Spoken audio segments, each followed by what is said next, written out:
World War III won't begin with a warning siren, a presidential address, or a sudden invasion.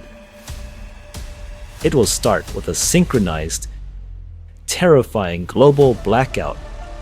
Before news networks can even report that we are at war, the conflict will already be inside your home. Deep in the ocean, hidden stealth submarines will physically sever the fiber optic cables that carry 95% of the world's internet. At the exact same moment, high-altitude anti-satellite missiles will shatter communication networks in orbit. For you, an everyday person, the deadliest conflict in human history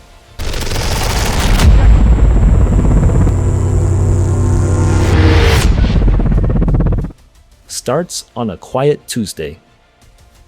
You aren't watching a military broadcast. Instead, you are looking down at your phone, wondering why your cell network dropped to 0 bars, why your Wi-Fi is dead, and why the power grids just completely shut down. This cyber siege is a deliberate tactic to blind a nation. Minutes after the digital world goes dark, the physical attacks hit. Hypersonic missiles, traveling at 5 times the speed of sound and evading traditional radar, will wipe out military bases, ports, and regional power plants. Then comes the EMP, or electromagnetic pulse, a high-altitude detonation designed to fry unprotected electronics across half the continent. You won't see foreign soldiers marching down your street. Instead, your modern car engine will suddenly die in the middle of the road. Your smart appliances will permanently short out. The only sign of war will be the distant, concussive rumble of targeted explosions echoing over the horizon. The first 24 hours become a brutal, chaotic race against human panic. As the electrical grid fries, municipal water pumps fail. The water pressure in your kitchen sink drops to a trickle, then stops entirely. You rush to the grocery store, but the streets are already a permanent parking lot of dead vehicles and dark stoplights. If you make it to a store on foot, the shelves are violently emptying. You try to buy whatever is left, but credit card readers are dead. Cash is suddenly worthless. Fires begin to burn unchecked in the distance because 911 dispatch centers are completely offline. Your biggest threat right now isn't an enemy soldier. It's the terrified, panicked masses realizing the police aren't coming to save them. Our modern society runs on a fragile, just-in-time supply chain. Supermarkets only stock enough food for 72 hours. When delivery trucks stop running, cities begin to starve almost instantly.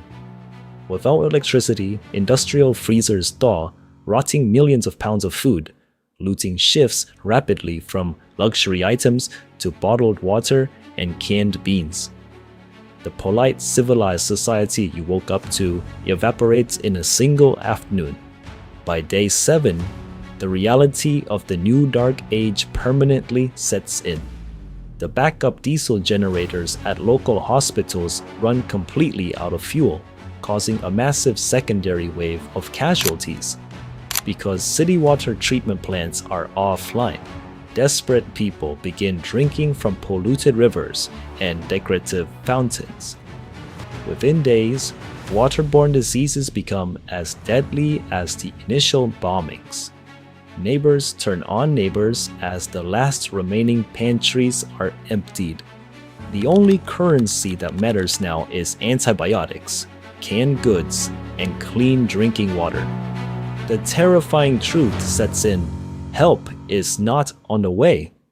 The military is too busy fighting a global war to police your neighborhood. Whether you live to see the end of the month depends entirely on the brutal, unapologetic decisions you made during those very first 24 hours. So now, make a prediction. how many days you'll survive this war.